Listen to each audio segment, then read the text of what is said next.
Kemajuan teknologi memberikan perubahan yang bersifat tradisional ke arah yang lebih modern, seperti halnya transaksi yang pada awalnya barter dari menggunakan alat tukar uang berkembang ke arah penggunaan kartu, yang mana dalam hal ini bisa menimbulkan dampak negatif maupun dampak positif terhadap kehidupan setiap orang. Dampak positifnya yaitu proses transaksi keuangan bisa dilakukan dengan cepat dan mudah, sedangkan dampak negatifnya seperti kejahatan semakin mengglobal atau kejahatan berskala besar. Kejahatan ini biasanya memberikan keuntungan berlipat ganda bagi oknum-oknum yang pada mulanya memiliki kedudukan yang tinggi maupun korporasi, yang mana para pelaku menyamarkan uang hasil kejahatannya seperti memasukkannya ke dalam lembaga keuangan atau dengan cara-cara lain supaya tidak bisa diketahui dari mana asal-usul uang tersebut berasal. Uang dari hasil kejahatan ibarat kata uang yang keluar dari alat pencuci, yang kemudian tindakannya dikenal dengan tindak pidana pencucian uang atau sering disingkat dengan TPPU.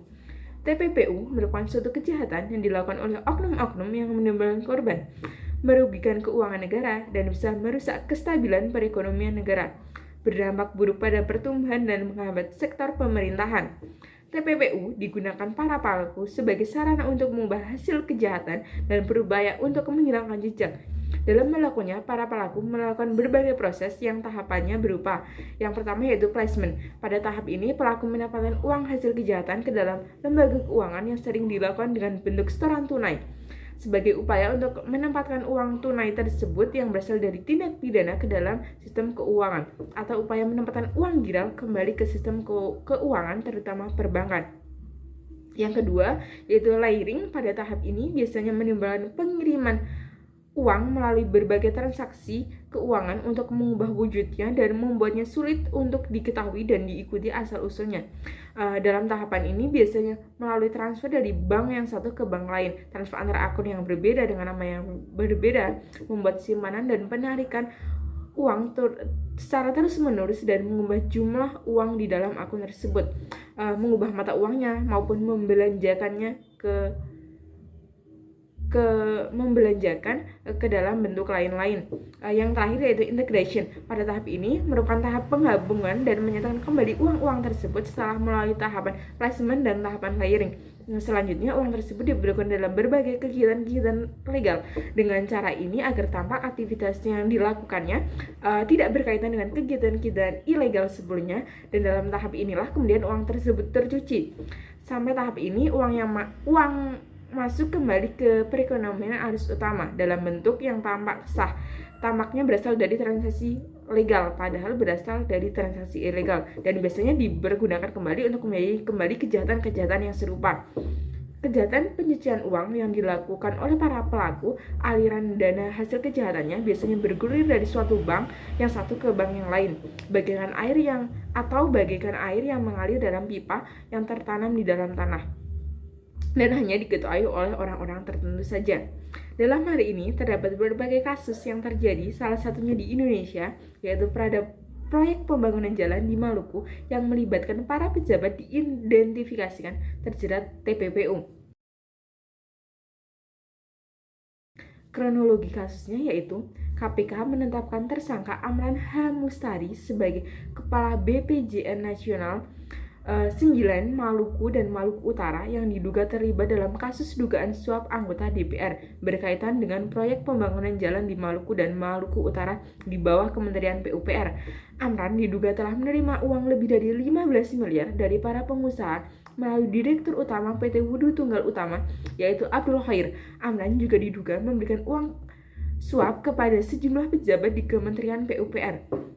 Yang kedua, Damayanti Wisnu Purtanti sebagai anggota 5 Komisi DPR didakwa menerima uang suap sebesar 8,1 miliar yang diterimanya dari Abdul Khair berkaitan dengan proyek pembangunan jalan di Maluku dan di Maluku Utara pada Kementerian PUPR. Jaksa merinci uang suap yang diterima Damayanti dilakukan secara berkala, yaitu 3 kali. Pemberian pertama sebesar 328.000 dolar Singapura. Abdul Khair memberikannya itu pada tanggal 25 November 2016. Yang kemudian Abdul Khair menyerahkan uang tersebut kepada Damayanti dan kedua stafnya. Yang kedua, Pemberiannya dilakukan Abdul Khair pada 26 November 2015. Kejadian mulanya Abdul Khair diminta Damayanti untuk menyiapkan ruang guna keperluan pilkada. Abdul Khair pun menyiapkan uang sebesar 1 miliar dan memberikan kepada Damayanti di kantor Kementerian PUPR. Pemberian ketiga yaitu 404.000 dolar Singapura yang diberikan Abdul Khair pada 7 Januari 2016 bertempatan di resto sekitar Jakarta Selatan. Uang tersebut diterima Damayanti dari Abdul Khair agar Damayanti mengusahakan proyek pembangunan jalan di Provinsi Maluku dan Maluku Utara yang masuk ke dalam program aspirasi Komisi 5 DPR yang akan dicairkan melalui Kementerian PUPR. Dalam persidangan, Damayanti mengaku telah menerima uang yang diberikan oleh Abdul Khair berkaitan dengan proyek pembangunan jalan Tehuru hingga Laimu dengan anggaran sebesar 41 miliar di Maluku Utara. Abdul Khair diperintahkan oleh Amran untuk membayarkan sejumlah uang untuk proyek-proyek pembangunan jalan Tehuru hingga Laimu di mana sudah terdapat judul dan kode kepemilikan masing-masing. Pemberian uang itu dimaksudkan agar disetujui oleh Kementerian PUPR terkait program aspirasi Komisi 5 DPR berupa anggaran untuk proyek pembangunan jalan. Kepada KPK, dalam pemeriksaan yang lebih lanjut, Taufik Wijojono sebagai Sekjen Kementerian PUPR mengaku pernah menerima uang sebesar 10.000 dolar dari Amran. Taufik Wijojono menduga uang tersebut bersifat pribadi dan mengaku telah mengembalikan uang tersebut kepada Amran beberapa saat setelah Damayanti ditangkap oleh KPK pada Januari 2016. Yang kemudian Hasanuddin sebagai Biro Perencanaan Anggaran dan Kerjasama Luar Negeri Kementerian PUPR mengaku menerima uang sebesar 5.000 dolar dari Amran pada saat memberikan keterangan sebagai saksi untuk terdakwa Komisi 5 DPR Damayanti. Selanjutnya, Hasanuddin menyuruh stafnya untuk mengambil uang tersebut kemudian dibagikan kepada seluruh staf sebagai uang lembur dan uang biaya makan para pegawai.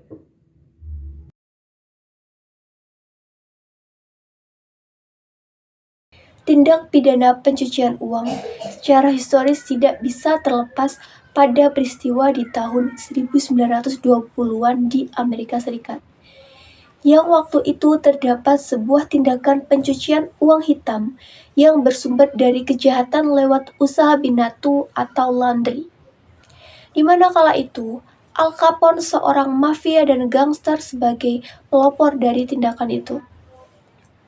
Kemudian, di sana banyak usaha binatu didirikan sebagai tempat disembunyikan uang kotor tersebut.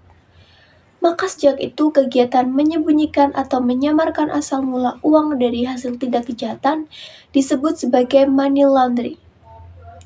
Di Indonesia, money laundry adalah suatu tindak pidana baru. Money laundry ini baru dikriminalisasikan sejak adanya Undang-Undang Nomor 15 Tahun 2002 tentang tindak pidana pencucian uang. Dibentuknya undang-undang ini atas pertimbangan dari beberapa hal, yaitu semakin meningkatnya harta kekayaan yang jumlahnya besar yang sumbernya dari kejahatan. Baik itu kejahatan di dalam negara maupun lewat batas negara. Kemudian, adanya proses menyembunyikan atau menyamarkan asal mula uang yang sumbernya dari kejahatan. Selanjutnya, Undang-Undang Nomor 8 Tahun 2010 ini dicabut dan digantikan oleh Undang-Undang Nomor 15 Tahun 2003.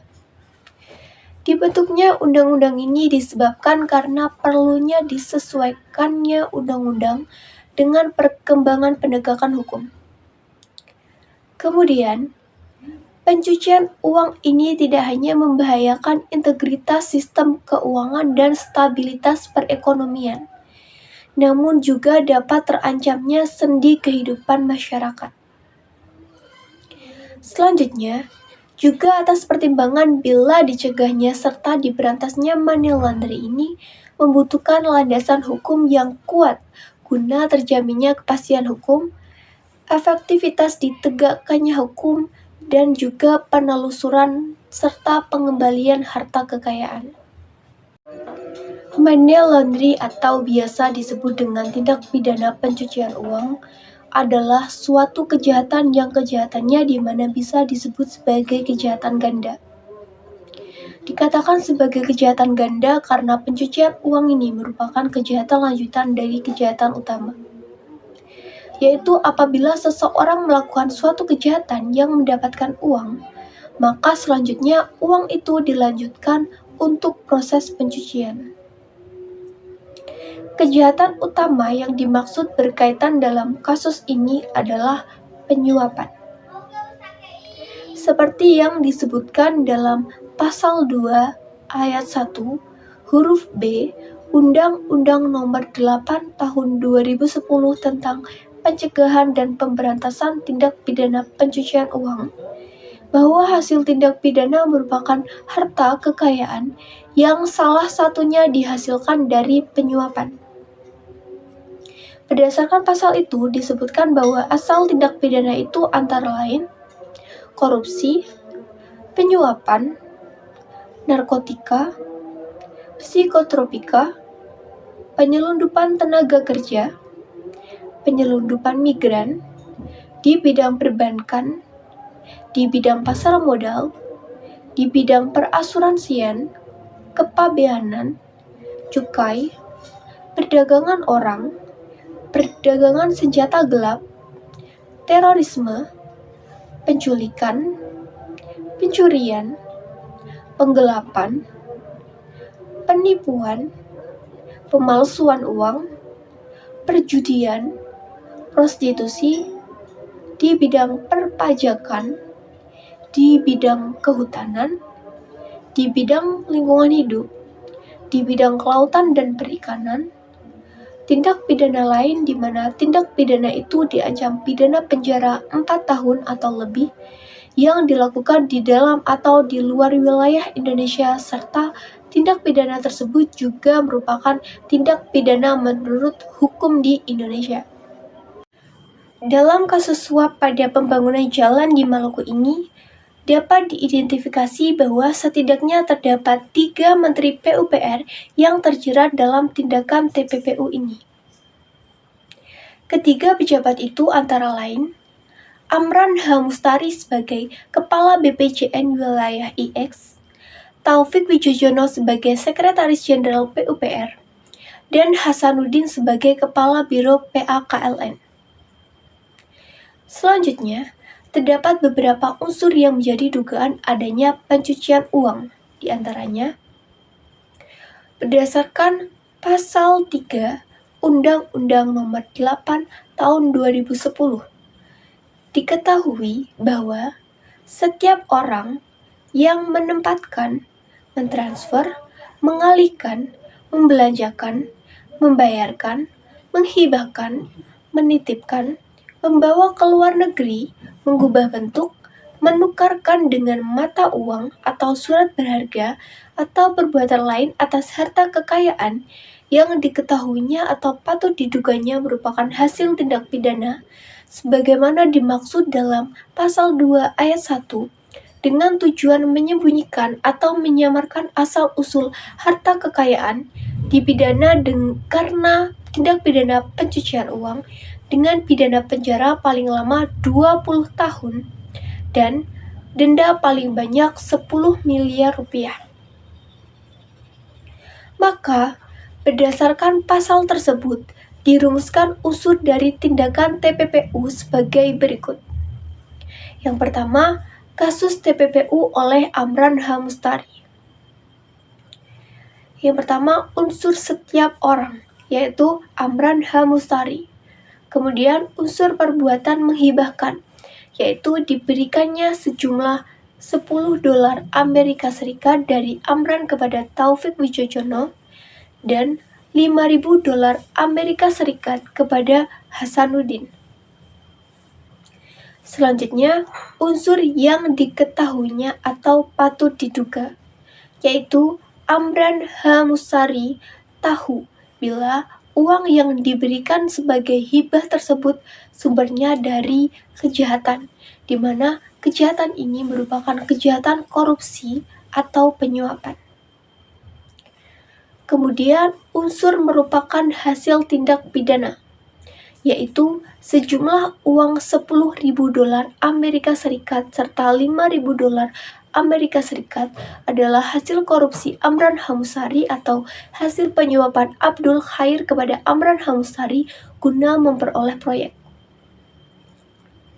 Selanjutnya, unsur dengan tujuan menyembunyikan atau menyamarkan asal-usul harta kekayaan, yaitu dihibahkannya $10.000 Amerika Serikat oleh Amran kepada Taufik adalah sesuatu yang disengaja, merupakan kesengajaan yang tujuannya untuk menyembunyikan atau membuat samar uang tersebut. Dari penjelasan di atas, maka berdasarkan pasal 75 Undang-Undang Nomor 8 Tahun 2010 tentang tindak pidana pencucian uang, apabila di penyidikan dugaan tipikor semua unsurnya terpenuhi, berdasarkan bukti permulaan yang cukup, maka secara bersama-sama bisa dilakukan penyidikan TPPU. Yang kedua, terhadap Taufik Wijojono dan Hasanuddin. Perbuatan yang dilakukan oleh Taufik Wijojono dan Hasanuddin ini antara lain: Taufik Wijojono menerima uang dari Amran Hamusari, $10.000 Amerika Serikat kepada Taufik Wijojono dan $5.000 Amerika Serikat kepada Hasanuddin. Taufik Wijojono menerima uang tersebut sebagai hadiah pernikahan anaknya, dan Hasanuddin menerima uang tersebut untuk dibagi-bagikan kepada para staf sebagai uang makan dan uang lembur.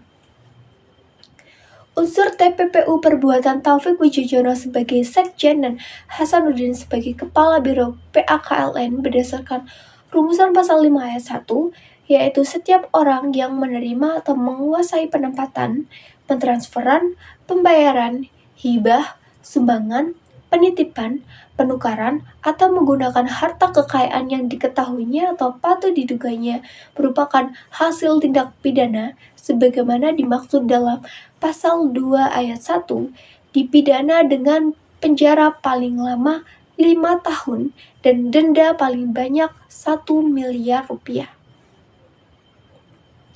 Dapat diketahui bahwa yang pertama, unsur setiap orang, yaitu Taufik Wijojono dan Hasanuddin. Yang kedua, unsur perbuatan menerima, yaitu menerima uang dari Amran Hamusari sebesar $10.000 kepada Taufik Wijojono dan $5.000 AS kepada Hasanuddin. Selanjutnya, unsur yang diketahui atau patut diduga, yaitu Taufik Wijojono dan Hasanuddin mengetahui bahwa uang tersebut berasal dari kejahatan, yang mana kejahatannya merupakan hasil korupsi atau hasil penyuapan.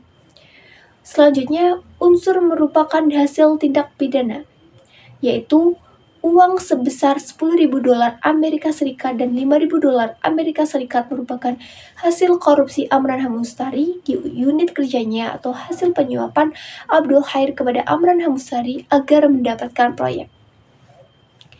Dalam hal ini, TPPU yang dilakukan memberikan dampak kerugian yang sangat besar, seperti merongsong integrasi pasar-pasar keuangan atau undermining the integrity of financial market, mengakibatkan hilangnya kendali pemerintah terhadap kebijakan ekonominya atau loss of control of economic policy, kemudian timbulnya distorsi dan ketidakstabilan ekonomi atau economic distortion and instability. Selanjutnya, mengurangi pendapatan negara dan sumber pembayaran pajak atau loss of revenue. Selanjutnya, membahayakan upaya-upaya privatisasi perusahaan-perusahaan negara yang dilakukan oleh pemerintah atau risk to privatization efforts. Kemudian mengakibatkan rusaknya reputasi negara atau reputation risk, dan lain-lain. Selain itu, dalam kasus ini berdasarkan pada Undang-Undang TPPU terdapat perbuatan yang dikualifikasikan sebagai perbuatan pidana.